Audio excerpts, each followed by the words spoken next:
नादान दोस्त। कहानी का परिचय। दो मासूम दिल चिड़िया के अंडों की हिफाजत के लिए बने बेकसूर अपराधी, क्या उनकी नादानी चिड़ियों को बचा पाएगी या एक अनजाने हादसे का कारण बनेगी? केशव, जिज्ञासु और होशियार होने का दिखावा करने वाला बड़ा भाई, जो अंडों की देखभाल का मास्टरमाइंड बनता है, लेकिन अज्ञानता के कारण उन्हें नुकसान पहुंचा बैठता है। श्यामा, केशव की छोटी बहन, जो हर बात पर भैया पर भरोसा करती है और अंडों को देखने के लिए हमेशा उत्सुक रहती है। भाग एक। केशव के घर कार्निस के ऊपर एक चिड़िया ने अंडे दिए थे। केशव और उसकी बहन श्यामा दोनों बड़े ध्यान से चिड़िया को वहां आते जाते देखा करते। सवेरे दोनों आंखें मलते कार्निस के सामने पहुंच जाते और चिड़ा और चिड़िया दोनों को वहां बैठा पाते। उनको देखने में दोनों बच्चों को न मालूम क्या मजा मिलता।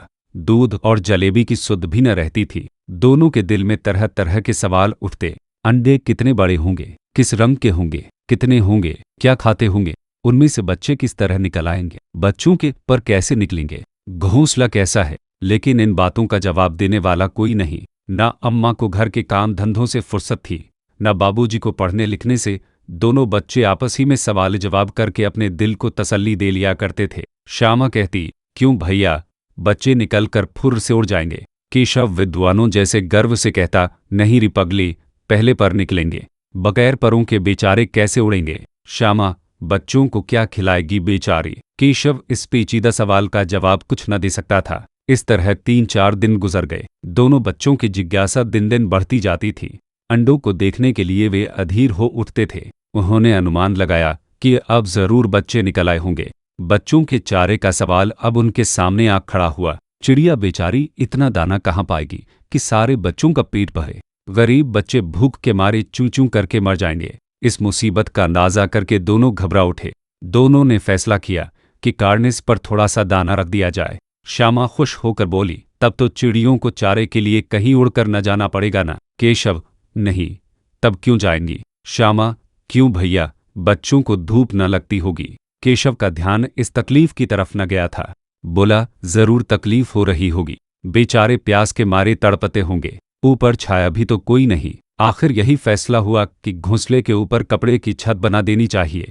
पानी की प्याली और थोड़े से चावल रख देने का प्रस्ताव भी स्वीकृत हो गया। दोनों बच्चे बड़े चाव से काम करने लगे। श्यामा माँ की आंख बचाकर मटके से चावल निकाल लाई। केशव ने पत्थर की प्याली का तेल चुपके से जमीन पर गिरा दिया और उसे खूब साफ करके उसमें पानी भरा। अब चांदनी के लिए कपड़ा कहाँ से आए, फिर ऊपर बगैर छड़ियों के कपड़ा ठहरेगा कैसे और छड़ियाँ खड़ी होगी कैसे।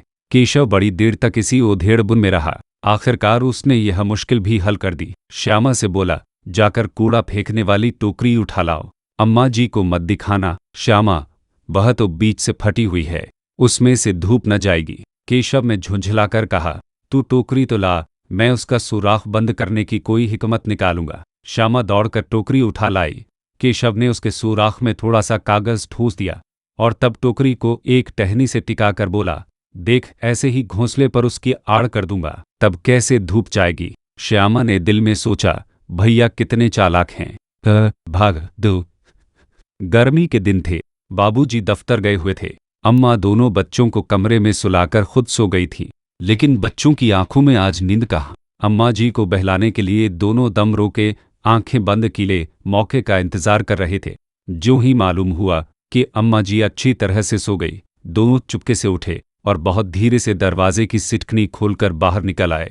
अंडों की हिफाजत की तैयारियां होने लगी। केशव कमरे से एक स्टूल उठा लाया, लेकिन जब उससे काम न चला तो नहाने की चौकी लाकर स्टूल के नीचे रखी और डरते डरते स्टूल पर चढ़ा। श्यामा दोनों हाथों से स्टूल पकड़े हुए थी। स्टूल चारों टांगे बराबर न होने के कारण जिस तरफ ज्यादा दबाव पाता था, जरा सा हिल जाता था। उस वक्त केशव को कितनी तकलीफ उठानी पड़ती थी, यह उसी का दिल जानता था। दोनों हाथों से कार्निस पकड़ लेता और श्यामा को दबी आवाज से डांटता, अच्छी तरह पकड़ वरना उतर कर बहुत मारूंगा। मगर बेचारी श्यामा का दिल तो ऊपर कार्निस पर था। बार बार उसका ध्यान उधर चला जाता और हाथ ढीले पड़ जाते। केशव ने ज्यों ही कार्निस पर हाथ रखा, दोनों चिड़ियां उड़ गई। केशव ने देखा, कार्निस पर थोड़े तिनके बिछे हुए हैं और उन पर 3 अंडे पड़े हैं। जैसे घोंसले उसने पेड़ों पर देखे थे, वैसा कोई घोंसला नहीं है। श्यामा ने नीचे से पूछा, क्या बच्चे हैं भैया। केशव, 3 अंडे हैं, अभी बच्चे नहीं निकले। श्यामा, जरा हमें दिखा दो भैया, कितने बड़े हैं। केशव, दिखा दूंगा, पहले जरा चिथड़े ले आ, नीचे बिछा दूं। बेचारे अंडे तिनकों पर पड़े हैं। श्यामा दौड़कर अपनी पुरानी धोती फाड़कर एक टुकड़ा लाई। केशव ने झुककर कपड़ा ले लिया। उसकी कई तह करके उसने एक गद्दी बनाई और उसे तिनकों पर बिछाकर तीनों अंडे धीरे से उस पर रख दिए। श्यामा ने फिर कहा, हमको भी दिखा दो भैया। केशव, दिखा दूंगा, पहले जरा वह टोकरी तो दे दो, ऊपर छाया कर दूं। श्यामा ने टोकरी नीचे से थमा दी और बोली, अब तुम उतर आओ, मैं भी तो देखूं। केशव ने टोकरी को एक टहनी से टिकाकर कहा, जा दाना और पानी की प्याली ले आ, मैं उतर आऊं तो तुझे दिखा दूंगा। श्यामा प्याली और चावल भी लाई। केशव ने टोकरी के नीचे दोनों चीजें रख दी और आहिस्ता से उतर आया। श्यामा ने गिड़गिड़ाकर कहा, अब हमको भी चढ़ा दो भैया। केशव, तू गिर पड़ेगी। श्यामा, न गिरूंगी भैया, तुम नीचे से पकड़े रहना। केशव, न भैया, कहीं तू गिरा पड़ी तो अम्मा जी मेरी चटनी ही कर डालेंगी। तू कहेंगी कि तूने ही चढ़ाया था। क्या करेगी देखकर, अब अंडे बड़े आराम से हैं, जब बच्चे निकलेंगे तो उनको पालेंगे। दोनों चिड़ियां बार बार कार्निस पर आती थीं और बगैर बैठे ही उड़ जाती थी। केशव ने सोचा, हम लोगों के डर से नहीं बैठती, स्टूल उठाकर कमरे में रखाया, चौकी जहां की थी वहां रखती। श्यामा ने आंखों में आंसू भर कर कहा, तुमने मुझे नहीं दिखाया, मैं अम्मा जी से कह दूंगी। केशव, अम्मा जी से कहेगी तो बहुत मारूंगा, कह देता हूं। श्यामा, तो तुमने मुझे दिखाया क्यों नहीं? केशव, और गिर पड़ती तो 4 सर न हो जाते। श्यामा, हो जाते, देख लेना, मैं कह दूंगी। इतने में कोठरी का दरवाज़ा खुला और माँ ने धूप से आंखों को बचाते हुए कहा, तुम दोनों बाहर कब निकल आए? मैंने कहा न था कि दोपहर को न निकलना। किसने किवाड़ खोला? किवाड़ केशव ने खोला था, लेकिन श्यामा ने माँ से यह बात नहीं कही। उसे डर लगा कि भैया पिट जाएंगे। केशव दिल में कांप रहा था कि कहीं श्यामा कह न दे अंडे न दिखाए थे। इससे अब उसको श्यामा पर विश्वास न था। श्यामा सिर्फ मोहब्बत के मारे चुप थी, या इस कसूर में हिस्सेदार होने की वजह से इसका फैसला नहीं किया जा सकता। शायद दोनों ही बातें थीं।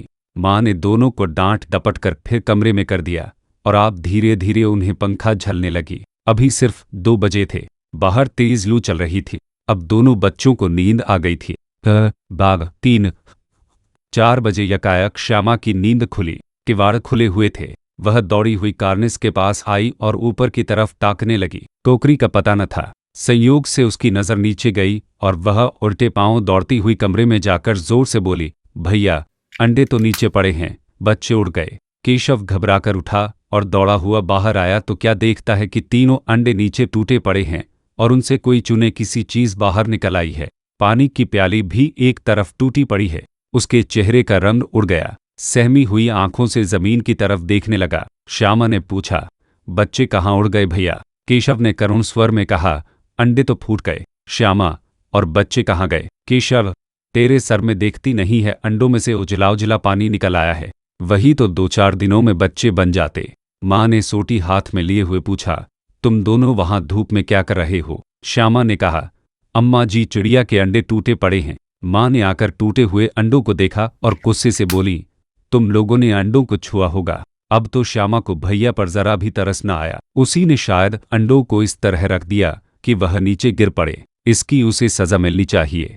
बोली, इन्होंने अंडों को छेड़ा था अम्मा जी। माँ ने केशव से पूछा, क्यों रे? केशव भीगी बिल्ली बना खड़ा रहा। माँ, तू वहां पहुंचा कैसे? श्यामा, चौकी पर स्टूल रखकर चढ़े अम्मा जी। केशव, तू स्टूल थामे नहीं खड़ी थी। श्यामा, तुम्ही ने तो कहा था। माँ, तू इतना बड़ा हुआ, तुझे अभी इतना भी नहीं मालूम कि छूने से चिड़ियों के अंडे गंदे हो जाते हैं। चिड़िया फिर उन्हें नहीं सेती। श्यामा ने डरते डरते पूछा, तो क्या चिड़िया ने अंडे गिरा दिए हैं अम्मा जी? माँ, और क्या करती? केशव के सिर इसका पाप पड़ेगा। हाय हाय, 3 जाने ले ली दुष्ट ने। केशव रोनी सूरत बनाकर बोला, मैंने तो सिर्फ अंडों को गद्दी पर रख दिया था अम्मा जी। माँ को हंसी आ गई, मगर केशव को कई दिनों तक अपनी गलती पर अफसोस होता रहा। अंडों की हिफाजत करने के जोग में उसने उनका सत्यानाश कर डाला। इसे याद कर वह कभी कभी रो पड़ता था। दोनों चिड़ियां वहां फिर न दिखाई दी।